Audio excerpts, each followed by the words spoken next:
অবশেষে আশীর্বাদ হলো ফুদার। নায়ক নায়িকার মিল হওয়া কি চারটিখানির কথা। ঠাম্মি সেই সাত নুড়ির হার দিয়ে আশীর্বাদ করলো নাত বৌমাকে, আর তার মনের সেই কঠিন যে আংটি, সেই আংটিকে পরিয়ে দিল তার হবু স্বামী। সবার নজর থাকা সত্ত্বেও কোনো জিনিসই কেউ পেল না তার সেই আদরের নাত বউ ছাড়া। ফুদা তার জেঠিমার কথা মতো বাড়ি থেকে বেরিয়ে যায়, কারণ বোনের বিয়ের আগে তাকে এই বাড়িতে আর ঢোকা চলবে না। তার জন্য যদি বিয়ে ভেঙে যায় সেই জন্য রাস্তায় বেরিয়ে ফুদা যেয়ে পড়ল কাতলা গুন্ডার হাতে। আসলে তার যে 50,000 টাকা তার বাড়ি বাঁচানোর জন্য কাতলা গুন্ডা ধার দিয়েছিল, সেই টাকাটাই মেটাতে গিয়েছিল। মা রাস্তার মধ্যে হাত ধরে টানাটানি করতেই এদিকে এসে পড়ে ফেজ, কারণ ওই রাস্তা থেকেই যা আসছিল সে তাদের বাড়ি আশীর্বাদের জন্য। আশীর্বাদেই হয়ে যায় পাত্রী বদল। অবশেষে ঠাম্মি তার হবু নাত বৌমাকে দেখে খুশি হলো। ফেজ তাকে হাতে ধরে ঘরে নিয়ে আসে। এদিকে আর কোনো কিছু বলারও উপায় থাকলো না। ঠাম্মি বলল, এই আমার পছন্দের নাত বউ। আপনারা ভাবলেন কি করে আপনাদের এই অকম্মার ঢেকি এরকম মেয়েকে আমরা আমাদের বাড়ির বউ করে নিয়ে যাব? এই ফুদাই হলো আমার বাড়ির যোগ্য বৌমা। ফুদার অতীত সম্পর্কে কেউ জানে না, আর ফুদা এটাকে দেখেই বলে, না না, এটা কোনোভাবেই সম্ভব নয়। আমি কিভাবে বৌমা হতে পারি? আমার কি তাহলে অতীত সম্বন্ধে আপনারা কিছুই জানেন না? বাড়ির লোকেরা প্রথমে বলে যে এই বিয়ে কোনোভাবেই সম্ভব নয়, কারণ ফুদা নিষ্পাপ নিষ্কলঙ্ক মেয়ে নয়, এই বিয়ে কি করে হবে? কিন্তু ফুদা যখন এই কথা নিজে বলতে যায় তখনই আটকে দেয় তার জেঠিমা।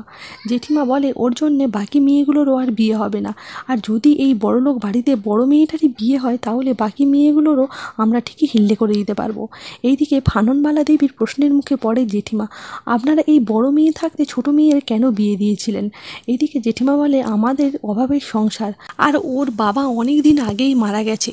শুধু রোজগার বলতে আমার একমাত্র স্বামী আর আমার এই ছেলে এই এতদিনে বড় হয়েছে। নিজের মেয়ে থাকতে কিভাবে অন্যের মেয়ের বিয়েটা আগে দিই বলুন? এইদিকে ফাননবালা দেবী সব মুশকিলের আসান করে দেয়। বলে, এই মেয়েকেই আমাদের পছন্দ হয়েছে, আপনাদের যদি আপত্তি থাকে আপনারা বলে দিন, আমরা এখনই চলে যাব। জেঠিমা না না করতে থাকে।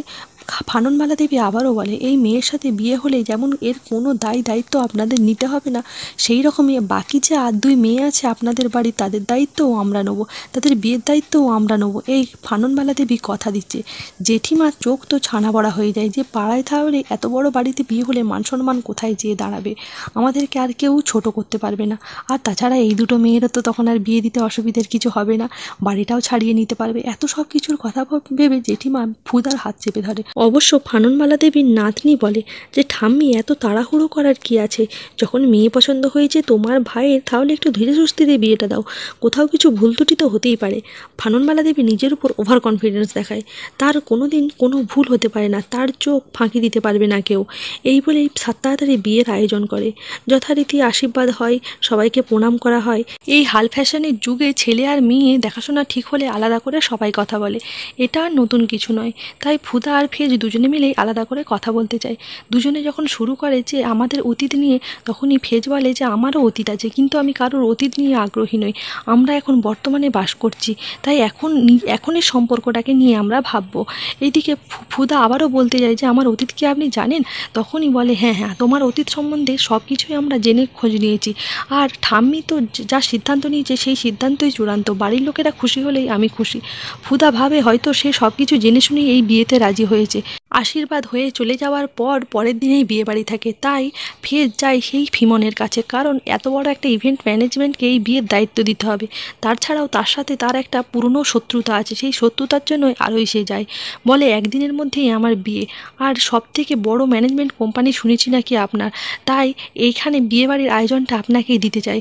আর যারা টাকার কাছে বশ হয়ে যায় তাদেরকে তো বলারই কিছু নেই, তাই অ্যাডভান্স 30 লক্ষ টাকা দিলাম, বাকি টাকাটা বিয়ে বাড়ি হওয়ার পরই দেবো। আর দেখবেন কোনো কিছুতে কোনো খামতি যেন না থাকে, সব কিছু বেস্ট হওয়া যায়, কারণ এত বড় একটা ম্যানেজমেন্ট কোম্পানিকে দায়িত্ব দিয়েছি বলে কথা। আর তাছাড়া দেখবেন আমার বউ কেমন হয়, যে আমাদের বাড়িতে মানিয়ে নিতে পারবে, আমার ঠাম্মির পছন্দের মানুষ হবে। ফেজের কথা শুনে ফিমন রাগ আরও বেড়ে যায়। এদিকে তার লিটল বেবির রাগ কমাতে থাকে তার মা। বলে, বিয়ে বাড়িতে কে এই বাড়ির বউ হচ্ছে সেটা দেখতে হবে না, তাই এই ম্যানেজমেন্টের দায়িত্ব আমরাই নেবো। আর এইভাবেই শেষ হয় আজকের পর্বটি।